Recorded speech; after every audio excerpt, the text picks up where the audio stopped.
Bhagavati. So Hare Krishna, dear devotees. Today is the day of Bhaktivinod Thakur. And who is Bhaktivinod Thakur? We wanted to discuss. So we seek the blessings of Shri Radha Madhav, Krishna Balaram, Gauritai, Rajyam Sundar, Gauritai, Srila Prabhupada, Guru Maharaj. And Bhaktivinod Thakur, because this is appearance day. And also the assembled devotees, so we can share something about this wonderful personality. So I wanted to share who he is in terms of the Guru Parampara. So we have Guru Dev, Guru Maharaj, we have Prabhupada, and next to Prabhupada is his Guru, Bhaktisiddhanta Saraswati. And then we have Gaur Kishore Das Babaji, who is the Guru of Bhaktisiddhanta. And the Shiksha Guru of Gaur Kishore Das Babaji is Bhaktivinod Thakur. So it's Bhaktivinod Thakur's birthday, appearance day, we are celebrating today. And he is actually also the father of Bhaktisiddhanta Saraswati.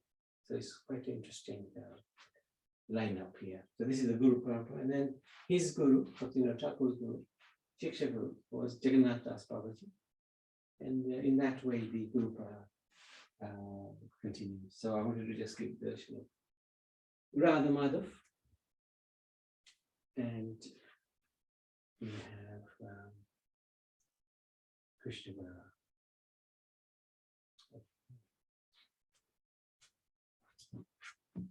So,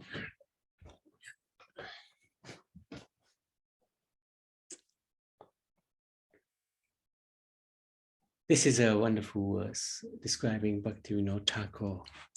It's a pranam mantra. Namo Bhaktivinodaya Satchidananda Namine Gaura Shakti Sarupaya Rupanuga Varayati.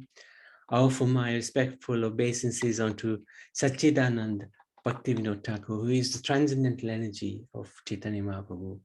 He is a strict follower of the Goswamis, headed by Srila Rupa. So, so this is another very nice picture of him. So why do we go through these devotees? Because we want to seek their blessings and get their mercy. Oh, it's his disappearance day actually today. So he disappeared from this world. So why do we also celebrate the disappearance day? Well, the devotees realize the presence of the Lord. Therefore, they can always see the lotus feet of the Lord within their hearts. Such pure devotees of the Lord are as glorious as the Lord. They are in fact recommended by the Lord as even more worshipable than he himself. Worship of the devotee is more potent than worship of the Lord. That's his Prabhupada in purport in Srimad Bhagavatam 3.13-4. Now, we also celebrate not just the appearance, because the appearance is auspicious, but the disappearance is also auspicious because they've gone back to the spiritual world. So we celebrate their returning back to the spiritual. Of course, it's hard because they've left this world, but it's good because they're back in the spiritual world. What is his identity in the spiritual world? In the song Siddhi Lalasa, in his Gita Mala, he gives his eternal spiritual identity as Kamala Manjari, the servant of Srila Rupa Manjari, who is a leader of Lalita Sakhi's entourage. So this is the Asta Sakhi. We've gone through the Panchatattva a few times. And there is an altar in the temple in Mayapur where they have the Panchatattva, but another altar has the Radha Madhav and Asta Sakhis. So this is really very, very powerful. And they're huge deities. They're like probably about 6-7 feet tall. So this is Madhav, this is Radha, and then Lalita is there. Lalita is one of the principal gopis, very, very close to Radharani. Lalita and Vishakha. And then we have Indulekha, Rangadevi, Sudevi, and on this side we have Champak, Lata, Chitramanjari, and Tanga Vidya. These are very powerful personalities of this within the spiritual world. And if we look here, this is the lotus petal And the same 8 gopis are around there. And then the next petal after that are the manjaris. And here there's Rupa Manjari, who was just mentioned. And there will also be, okay, she's not here because she's an assistant to Rupa Manjari. So Kamala Devi, who is Bhaktivinod Thakur, is an assistant to Rupa Goswami. Of course, they have hundreds and thousands and millions of assistants, by the way. There's no limit to the number of manjaris and gopis that are in the spiritual kingdom. It's quite incredible. My bodily hue is like that of lightning, and I wear a sari the color of a clear night sky sprinkled with stars. I am 12.5 years old, and I live in Swananda Shukuda Kunja. Her kunj is in the bower of Lalita, Brajananda Shukunda Kund, where she sets the standard of worship to the divine couple. So she has quite a high position in the spirit, very high position in spiritual. Manjaris are extremely fortunate personalities. Srila Bhaktivinod Thakur, he was born in 1838 and he disappeared in 1914. He's a prominent acharya in our succession of spiritual masters and disciples coming from Krishna. Why is he so prominent? He was a pioneer spiritual leader. He was a householder as well, just like us. He was a magistrate. He was a working life. He worked in Bharat under the British rule. He was highly regarded by the British. He was a prolific preacher, writer, and a poet as well. He wrote volumes of books introducing or reintroducing the pure teachings of Lord Chaitanya at a time when those teachings had practically become lost. He composed hundreds of devotional songs glorifying Krishna to uplift the consciousness of the suffering people of the world. And we've been really fortunate because we've been able to participate in the recitation of these songs because Karuna Bandar has very kindly sang hundreds of his songs, all of them actually. So we are now just trying to compile a list of that into our website so that it's easily accessible for everybody. He corresponded with philosophers, theologians, leaders, scholars, and professors of his time. He sent books, including the life and precepts of Lord Chaitanya, to university libraries in foreign countries, planting the seeds for worldwide movement of Christian consciousness. And one of those books was found in the McGill University by devotees of Srila Prabhupada, which was really amazing. He discovered and excavated the birthplace of Lord Chaitanya. Along with his devoted wife, Bhagavati, he raised 10 children, including the illustrious, His Divine Grace, Bhakti Siddhanta Saraswati Thakur. So a little bit of historical background, what happened before Bhaktivinod Thakur's appearance. So in 1486, Lord Chaitanya appeared. He inaugurated the Hare Krishna movement in 1500s. And the movement was based on the ancient Sanskrit texts of devotion to Krishna, like the Bhagavad Gita, Srimad Bhagavatam. It spread all over Bharat in a short time. It popularized Sankirtan. Sankirtan is where you chant the holy names of the Lord with others, with maybe a drum and kartal. And the most popular mantra is the Mahamantra, Hare Krishna, Krishna Krishna, Hare Hare, Hare Ram, Ram Ram, Hare Hare. And it's the most easiest way to become God conscious and realize God and to get away from the sufferings of this crazy world. Then 250 years later, after Baladev Vidyabhushan had left the planet, the influence of the Hare Krishna movement waned.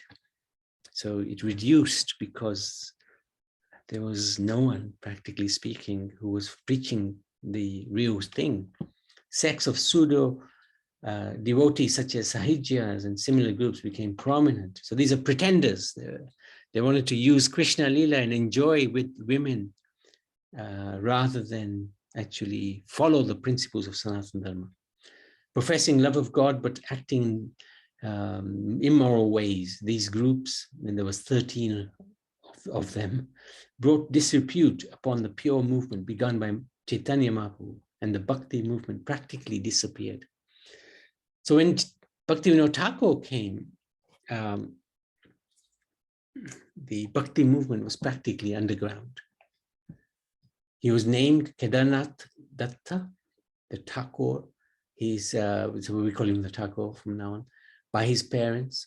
He was born 2nd September 1838 in opulent circumstances in Birangar, Ulagram, in the district of Nadia, West Bengal. He was the 7th son of Raja Krishnananda Datta, a devotee of Lord Nityananda. He would be known as Daitya Kulera Prahlad in the family of non-devotees, because Vaishnavism, the worship of Krishna, was not very well respected. But he was in a wealthy family, born in a very wealthy family. This is his appearance place.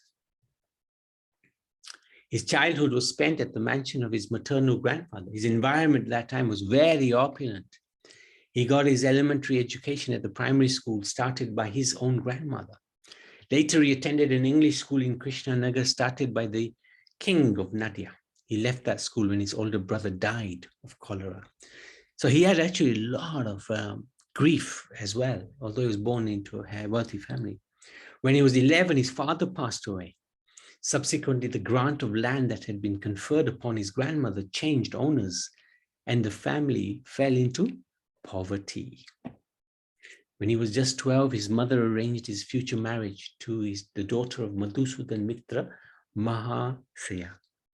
At the age of 18, the Thakur entered college in Calcutta. He started writing extensively in English and Bengali. He studied English literature and taught speech-making to a person who later became a well-known orator in the British Parliament.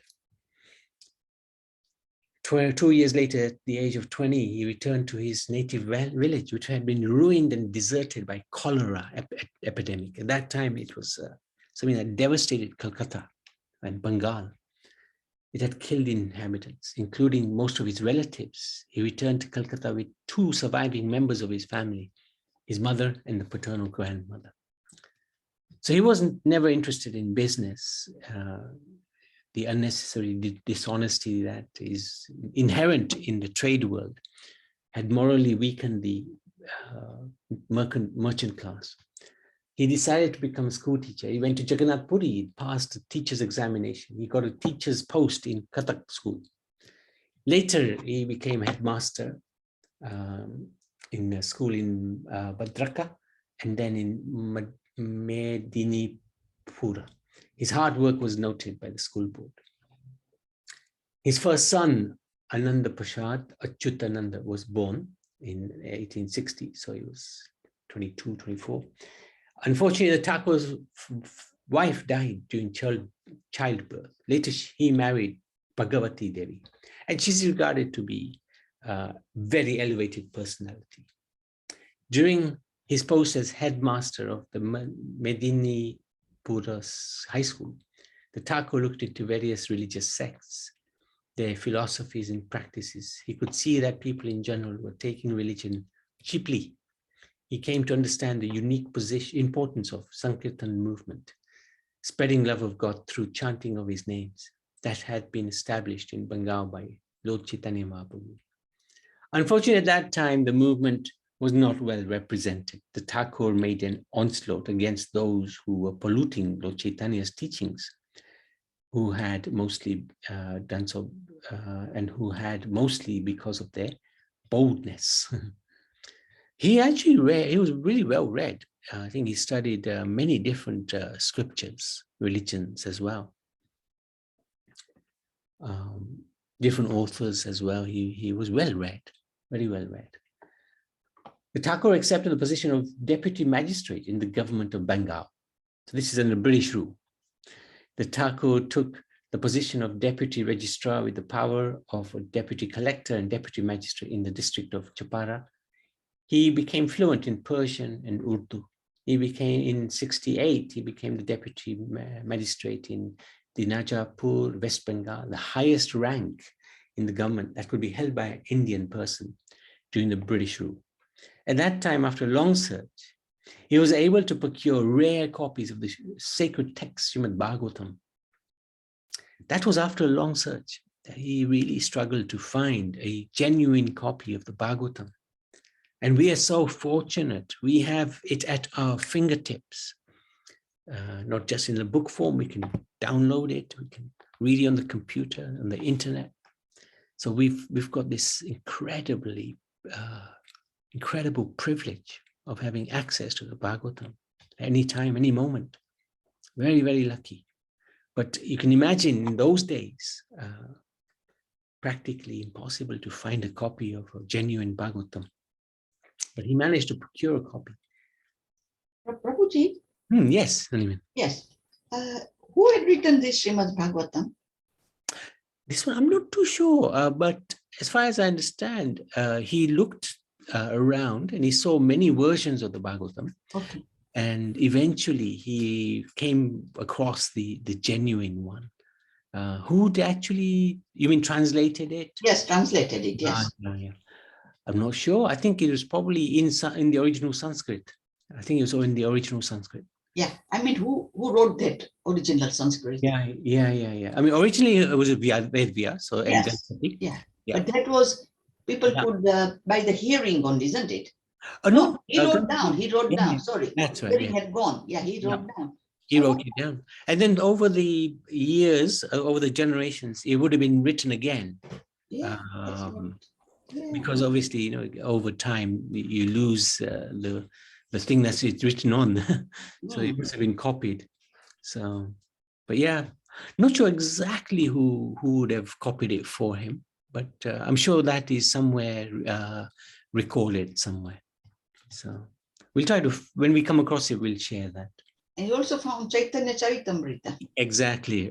Oh. That's right. Because even that book was quite hard to find a genuine copy of it. That was written only about 500 years ago, isn't it? Even less, probably about 300. Yeah, that's about that time. Yeah, so that I can believe, but Srimad Bhagavatam, I know it's a long time back. How he was preserved, who knows?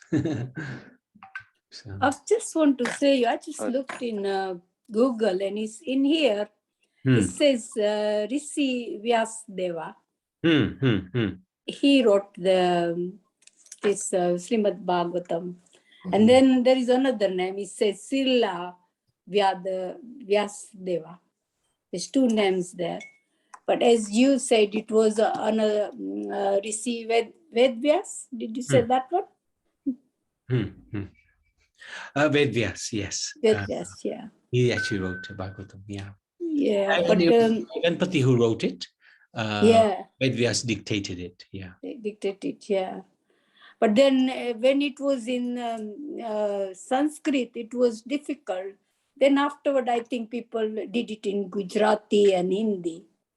Yeah, Prabhupada, he translated it directly from the Sanskrit into English. English, yeah, which was very good, you know, like very good. As we are reading now, it is so easy. And something else also I want to mention you, as you are telling, everything is in YouTube. It's so easy for us, lot, you know. I mean, a long time ago, it was difficult to get the books. Yeah. You know? Very true. I mean, I've got about 4 or 5 thick books like this. You can read it, you know, whenever you get time. But get into it is you need a time.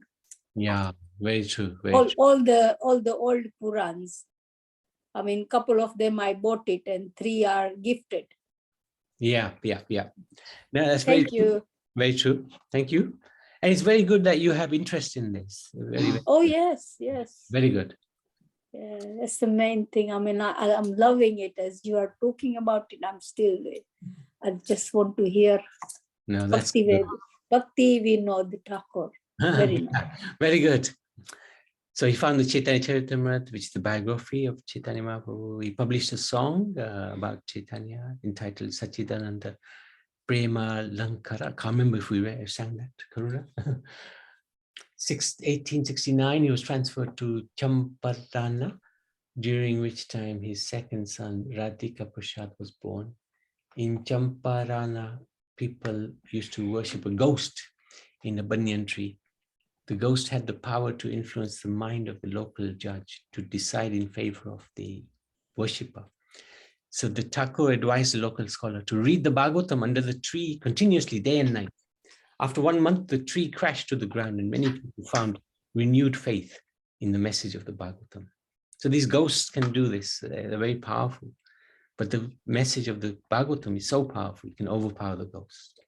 From Champarana, he moved to the holy city of Jagannath Puri, Odisha, which gladdened his heart to no end.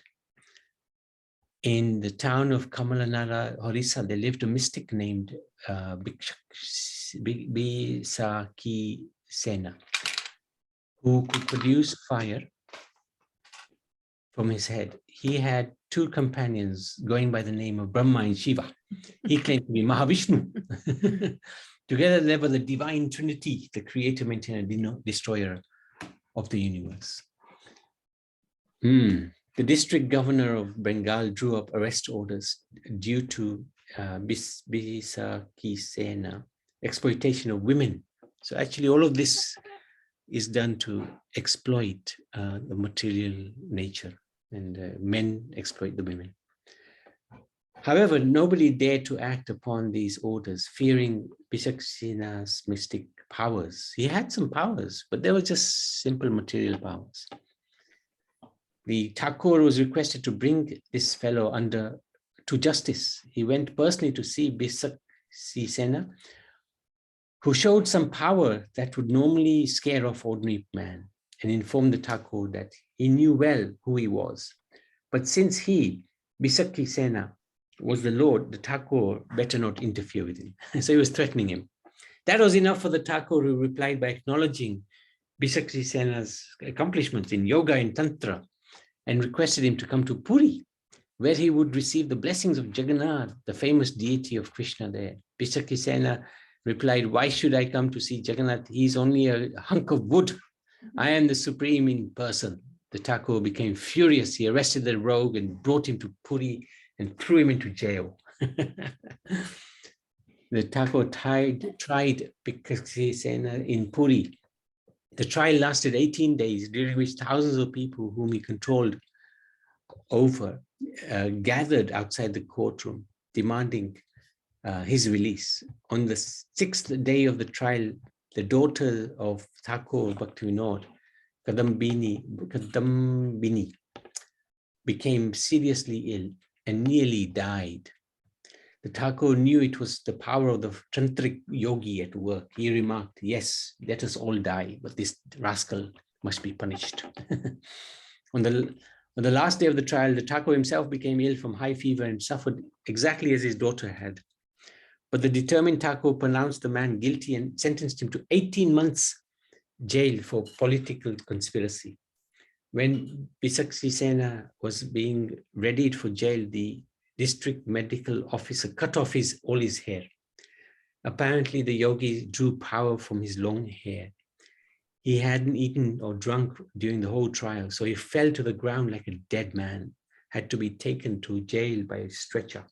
After 3 months, he was moved to central jail in Midnapur, where he took poison and he died. So the Thakur, he was very powerful. He depended on the Supreme Lord, and he punished those who pretended to be God. In Puri, the Thakur studied Srimad Bhagavatam with the commentary of Sridhar Swami. He also copied out in longhand the Satsandarbha of Jiva Goswami and made a special study of Rupa Goswami's Bhakti Rasamrita Sindhu, and that is the nectar of devotion. In 1874 to 93, during these years, he spent much time in seclusion chanting the holy names, though he still executed his worldly duties perseveringly. He wrote several books in Sanskrit, including Sri Krishna Samhita, Tattva Sutram, Tattva Vivek. He wrote many books in Bengali, such as Kalyan Kalpataru. In 1874, he composed Datta Kaustuba in Sanskrit. All of the prominent Vaishnavas at the time acknowledged the Thakur except for one, Raghunath Das Babaji. He thought the Thakur was unauthorized as he did not wear the customary religious symbols of neck beads, kantimala, or clay marking, tilak, on his head. The Baba also advised other Vaishnavas to avoid the Thakur. Soon after, Raghunath Das Babaji contracted a deadly illness. In a dream, Jagannath appeared to him and told him to pray for the mercy of the Thakur if he at all wanted release from the illness and death. He did so. The Thakur gave him special medicines and cured him. At that time, Raghunath Das Babaji gained awareness of the Thakur's exalted position. The Thakur became manager of Jagannath Puri temple complex. So that's an incredible role. He used his government powers to establish regularity in the worship of the deity. In the temple courtyard, he established a Bhakti Mandap where daily discourses of Bhagavatam were held. Bhaktivinod Thakur would spend long hours discussing Krishna and chanting the holy name, especially at Tota Gopinath Mandir, the sacred Siddhabakul tree in the Gambhira temple. He made notes on the Vedanta Sutra, and these notes were used by Srila Shyamalala Goswami when he published Baladev Vidyabhushan's Govinda Bhasya commentary on the Vedanta Sutra. Okay. Near the Jagannath Vallabh Gardens in large houses adjacent to Narayan Chatamat, the fourth son of the Thakur was born, answering his prayer to send a ray of Vishnu to preach the message of Chaitanya Mahaprabhu all over the world. He was named Bimala Prasad, later became known as the great Vaishnava spiritual leader and scholar Bhaktisiddhanta Saraswati Prabhupada, the spiritual master of His Divine Grace, A.C. Bhaktivinod Swami Srila Prabhupada. So it's Bhaktivinod Thakur. You may want to take that one. That's the Viva. Bhaktivinod Thakur is there, his wife, Bhagavati, and then all his children. And I think this is Bhaktisiddhanta Saraswati Thakur, either this or this one. At this time, the Thakur discovered that the king had stolen 80,000 rupees. This money belonged to the temple. So the Thakur forced the king to offer Lord Jagannath meals 52 times daily in retribution. This diminished the money quickly. The king was furious and began, with the help of 50 pandits, a 30-day tantric ritual sacrifice for killing the Thakur. When the last oblations were poured into the sacrificial fire, it was the king's son who died, not the pure-hearted Bhaktivinod Thakur. In Ranagata, Varad Prasad and Viraja Prasad were born, the fifth and sixth sons of Bhaktivinod Thakur and Bhagavati Devi. In 1878, he left Puri, returned to Bengal, published his two famous books, Krishna Samhita and Krishna Kalpataru. He took formal diksha from Vipin Bihari Goswami, who descended from the Janava family of Bhagnapur Para. Sometime later, he received the title Bhaktivinod due to his colossal effort in preaching and book publication. Along with his title, he was also awarded another Satchidananda after the publication of his book. Thus, he became known as Satchidananda Bhaktivinod Thakur. Around this time, his seventh son, Lalit Prasad, was born at Ranagata. 1881, he began publishing Sajjana Toshani, his Vaishnava journal. Bhaktivinod Thakur had previously pilgrimaged to Kashi, Prayag, Mathura, Vrindavan, Brajmandal in 1866. He desired to see again the land of Braj. It took 3 months for this purpose. While he met Jagannath Das Babaji. So he's like his Shiksha Guru, who would move every 6 months between Navadvip and Vrindavan. Meeting him, Bhaktivinod Thakur accepted him as his eternally worshipable Shiksha instructing Guru. From Vrindavan, he went to Calcutta, and in course of excavating for the construction of his home in Calcutta called Bhakti Bhavan, a deity of Kurmadev was unearthed. After initiating his 7-year-old son in the practice of deity worship, Bhaktivinod entrusted Bimala with the service of the deity of Kurmadev, the Lord's tortoise incarnation. So he gave that deity to Bhaktisiddhanta to worship. A printing press was set up in Bhakti Bhavan, that's in Calcutta.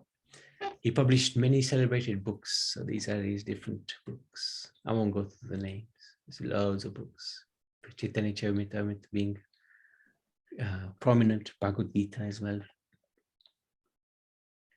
He lectured and gave readings on books like the Bhakti Rasamrit Sindhu, Nectar of Devotion of Srila Rupa Swami in various Vaishnava societies. In 1887, he resolved to quit the government service, go to Vrindavan. However, one night he had a dream in which Chaitanya Mahaprabhu appeared to him and spoke, "You will certainly go to Vrindavan, but first, there is some service you must perform in Navadvip, Lord Chaitanya's birthplace. So what will you do about that?" When the Lord disappeared, the Thakur awoke and happily changed his plans. He managed to get a transfer to Krishnanagar near Navadvip. He also tried to retire at this time, but his application was denied. He was a great judge. He would make a judgment very quickly, and they would later check his judgments, and none of them would be incorrect. So this is an amazing power Bhaktivinod Thakur had. After a great deal of research, the Thakur found that the real birthplace of Chaitanya was at a different location across the Ganga in Mayapur. That was later confirmed by Jagannath Das Babaji. Subsequently, the Thakur took leave. Oh, so this was quite a big event, because up to now, Mahaprabhu's place of worship, birth was regarded to be Navadvip. But actually, Bhaktivinoda Thakur looked at the maps and the different position of the Ganga, and he established that his birthplace was actually in a different place in Mayapur, across the Ganga.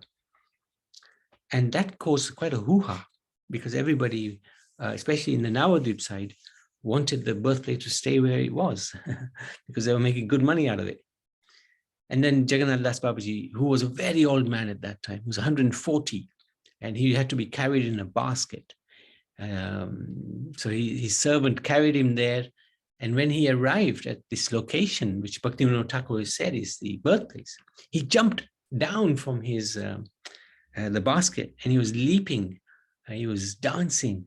This was really incredible, because this was his confirmation that this is the right place of the birth of Chaitanya.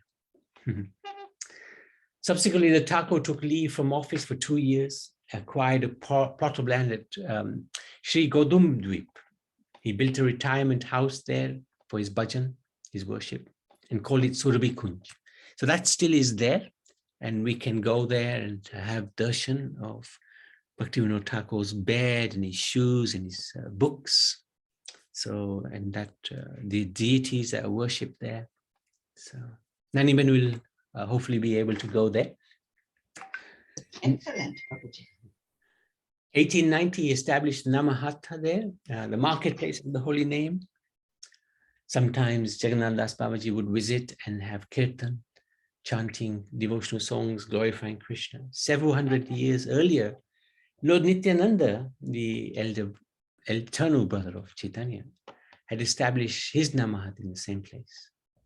So Namahat is where you have smaller groups of people who get together and learn about Bhakti Yoga. Bhaktivinoda Thakur considered himself the street sweeper of the Namahat of Lord Nityananda. Once one of Bhaktivinoda Thakur's sons contracted a disease, skin disease. Jagannath Das Babaji told the boy to lie down at the place of Lord Chaitanya's birthplace for the night. He did so, and next morning he was cured. So then the Thakur went on his third trip to Vrindavan, where he visited all the forests and places of Krishna's pastimes, and he continued to lecture. Eventually he came back to Calcutta.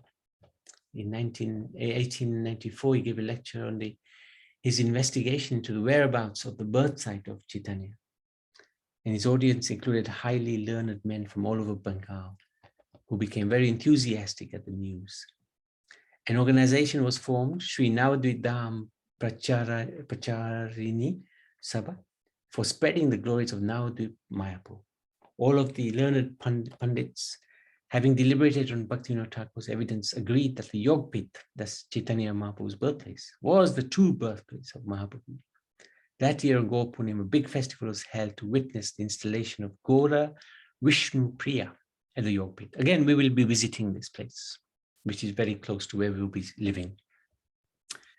He retired from his post as deputy magistrate in 1894. He stayed at Surabhi Kunj preaching and writing. He sometimes went to Calcutta, where he begged door to door for building the Yog Pit. So this is Surabhi Kunj, where his residence. In 1896, his mercy reached far beyond the geographical boundaries. That's the same year Prabhupada was born, which is quite interesting. He was intent on spreading Krishna consciousness to the West. He sent a small English booklet, the introduction, Chaitanya Mahaprabhu, His Life and Precepts, which found its way into the library of the Royal Asiatic Society in London, and also the library of McGill University in Canada. Shri Sisira Kumar Ghosh was the founder of Amrit Bazar Patrika, a leading newspaper in Bengal at the time, and the author of Shri Amiya Nimai Charita. He had great respect for Bhaktivinod Thakur and took up the preaching of the holy name throughout Calcutta and in many villages in Bengal. He published the Vishnu Priya, Shri Vishnu Priya, O Ananda Bazar Patrika, under the directorship or editorship of Bhaktivinod Thakur.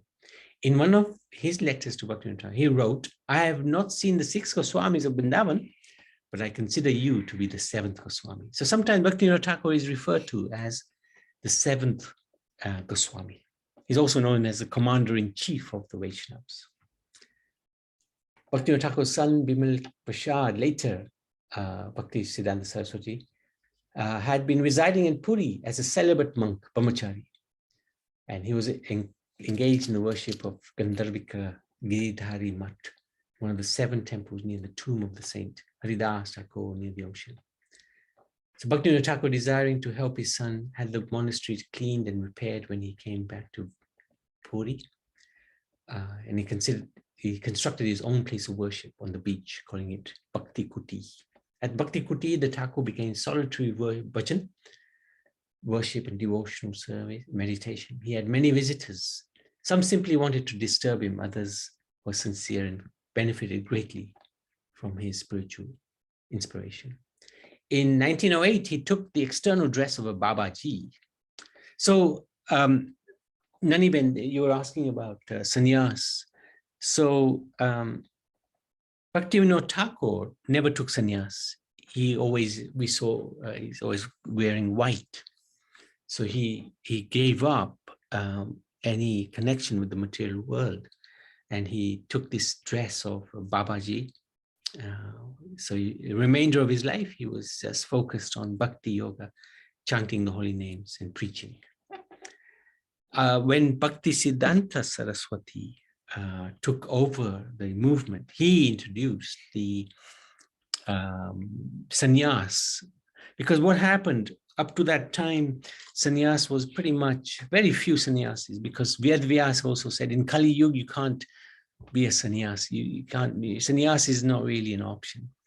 But in order to increase the preaching of Sanatana Dharma throughout Bharat and then later on throughout the world, Bhakti Siddhanta Saraswati took this revolutionary move to make sannyasis. And I think in total he had 18 sannyasis who were very, very powerful.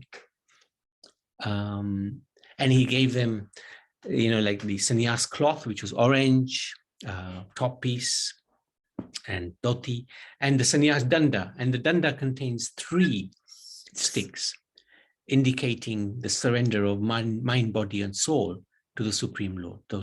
Each of those sticks represent mind, soul, body, and soul surrendering to the Lord. The Mayavadi sannyasis, they only have 1 danda. So the 3 dandas are wrapped in and then put into, they're tied together and wrapped into a sannyas danda. But that's the 3 dandi sannyasi. And then they have the Ekadanda sannyasi, Mayavadi. They believe that they are God. So hence they only have this Ekadanda. Yes. It's 3 dandas, 3 dandi, Is it all combined into one, or there are three together? There are three together. They're tied together. That's what Sutapa Prabhuji got. Yeah. Yes. Tridandi Sannyas. Tridandi, yeah, that's what I thought, that in the surrender of mind, body, and intelligence. Yeah. Mind. Yeah, that's another thing. Mind, body, intelligence, surrender of mind, body, and soul. Or some say like Tan Man Dhan. Tan Man Dhan. Tan Man Dhan, yeah. It's basically giving up. I mean, all worldly attachments. All worldly attachments, all connections.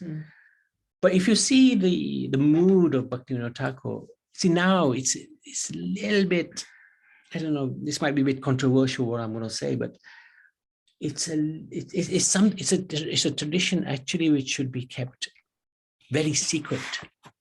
It's something that you don't advertise yourself because it's a lot of people take sannyas just to get respect. You know, when you're a sannyasi, you're carrying this tridandi, everybody's bowing down to you, and it's a very risky path to take, and hence Bhaktivinoda Thakur is just simply quietly just went into a Babaji outfit. But we have to be very careful, because our original reason why we're in this world is because we wanted to take the position of Krishna, have the respect that he's got. Everybody's bowing down to Krishna. So, hey, I want that. I want to experience that. So we come into this material world. And then in due course of time, we understand, so hopefully some spiritual siddhanta and try to make progress. So we have to be very, very careful. These ashrams, to shift from one to another, requires great deal of consideration. And Vyasadev, he said, there should be no sannyasis in Kali Yuga, because he knew in Kali Yuga, this mood of, exploitation would take over. And sannyasis, they revealed a lot of power, especially, in a movement like ISKCON. And we've seen sannyasis and gurus fall. I think probably 90%, if not more, of the sannyasis that Prabhupada made have fallen down. So it's a very, very, it's a very, very risky business. And the reason why Bhaktisiddhanta Srila Prabhupada gave sannyas was to increase the preaching of the Hare Krishna movement. And at that time, there was a requirement. But I would argue now, there's no requirement for anybody to take sannyas, because it's just too, it's so publicly, it's like, it's almost like a show business. It's supposed to be very private and, an event where you dedicate yourself to the Supreme. It's just something which I think we have, my personal view is got to be very, very careful, because you're really opening yourself up to Maya's attacks. Because even being a grihastha, you can still be a sannyasi, because outwardly you're a grihastha, but it's the consciousness touch that is more important. So you don't have to change the dress to be a sannyasi. Hare Krishna, Prabhu, Haribol. Hare Krishna. Guru Maharaj told us, I do not want my disciple to take sannyas. He had said in Mauritius. Now, I don't know if he has said in other places, but this was done before myself. And instead of Sitaram, I do not want you. Or anywhere, any time, even when you become old, I don't want any of my disciple to become sannyasi. It's so difficult. So many problems. Okay, Haribol Prabhu. Thank you. Yeah. In fact, he gave a class in, I think it was South Africa, explaining the position of the sannyas. And I think that class he was vilified for giving that class, because he was explaining the difficulty and the position of taking sannyas is not such a light thing. Yes, Parvin.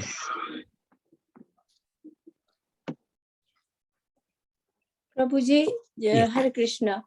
As you said just now about not many people taking sannyas nowadays, is it true that it is difficult to take a sannyas, or Yeah, I mean, you people won't take it, or they are not interested? Thing is, if you are on the spiritual path, then it's an option that one can have to take sannyas, but you don't really need to take sannyas. As Jayanti said, you're just changing your cloth, but have you changed your consciousness? Have you changed your mentality?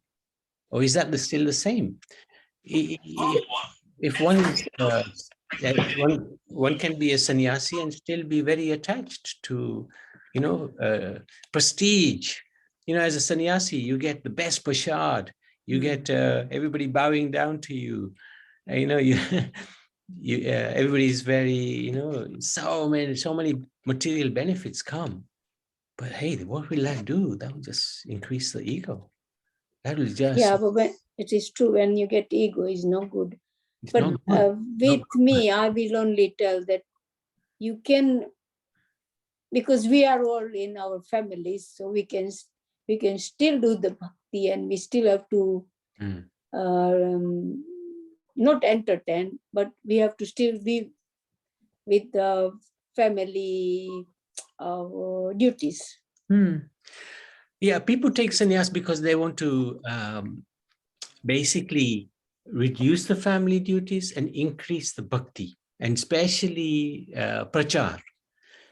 But nowadays, who's stopping you from doing prachar? What makes you think you need to take sannyas in order to do prachar? You can do prachar anywhere. You can be Zoom now. Yeah, you Zoom everywhere. So it's overrated, I would say. Overrated. Thank you. I mean, it is very interesting. And did you say that he disappeared afterwards? So how did he disappear? Oh no, he just would have left the body. He left the here body. It is, in fact, So 1910. Yeah. Okay. He shut himself away from the material world and entered samadhi. Oh, samadhi. All right. Yeah. He claiming paralysis. He devoted the remainder of his years to solitary bhajan, meditation, prayer. Okay. And in 1914, 4 years later, just before noon at Jagannath Puri, Bhaktivinoda Thakur left his body on the Gaudiya Panchika calendar. This day was also the disappearance of day of Gadadhar Pandit. So today is also the disappearance of Gadadhar. Okay. So Gadadhar Pandit was also, today was the day for his disappearance. Today. Good, nice to know. Yeah, thank you so much. So, Naniben, sorry, you were going to say something? Yes, two things. While when Bhaktivinod Thakur went to Vrindavan, at that time, all the sites of the Krishnas had already been discovered, excavated, isn't it? Yeah, By the Goswamis. Correct. Yeah, that was one thing. And second thing, can you show us the Guru Parampara photo so that I can relate who is related to who? Oh yeah, are you in the book? I did it right at the beginning. What you showed earlier. I missed out something. Oh, okay, yeah. Or you can tell me, first it was from Srila Prabhupada, this was Bhakti Siddhanta Saraswati Thakur. We can show you. It'll probably be better. Let me just dig it out. Yeah, if you just join the meeting. Let me just finish this bit. Okay. His body remains were taken from Orissa back to his beloved Godrum in the land of Nadia, the land of Chaitanya Mahaprabhu, and his eternal pastime amid Sankirtan congregation, chanting of the holy names of the Lord. His remains were interred in Godrum. So we'll see the samadhis in Mayapur. 6 years later, the worshipper of Mata Thakurani, his wife Bhagavati Devi, went to join him. So this is the samadhi at Surabhi Kunj. Okay, let me stop this and highlight. Yeah, let me highlight. 1 second. Okay, so there you go. There's Bhakti Vedanta, Prabhupada, Bhakti Siddhanta, and then this is Go Kishore Das Babaji, and his Shiksha Guru is Bhaktivinod Thakur, who is the father of Bhakti Siddhanta Saraswati. So it's a little bit inter-family sort of thing. And then this is Jagannath Das Babaji, who is like the Shiksha Guru of Bhaktivinod Thakur. Is that okay, Naniman? Last one, Prabhuji. Jagannath Das Babaji. Oh, last one here. Yes. That's Haridas Thakur. He is sort of Namachari. So from Jagannath Das Babaji, there was Baladev Vidyabhushan, Vishwanath Chakravarti Thakur, Rasikananda, Ramananda Kaviraj, Narottam, Shyamananda, Srinivas, Krishnadas Kaviraj, the 6 Goswamis, and then Haridas Thakur eventually. Okay. Yeah. So there's quite a lot of gurus in between Jagannath Das Babaji and Haridas Thakur. Okay. That's like 400 years of Gopalkishore Baba is the one who was 140, one third one, isn't it? Jagannath Das Babaji, he was 140. Yeah. No, Gopalkishore Babaji. Oh, sorry, Jagannath Das Babaji. Yeah. Yeah. Bhaktivinod Thakur's Bhaktivinod Thakur's guru. Yeah. Thank you, Mataji. No, thank you. Fantastic. Thank you so much. Okay. Yes, let's stop now. But anybody else, any questions? Otherwise, we can stop. Okay. Bhaktivinod Thakur ki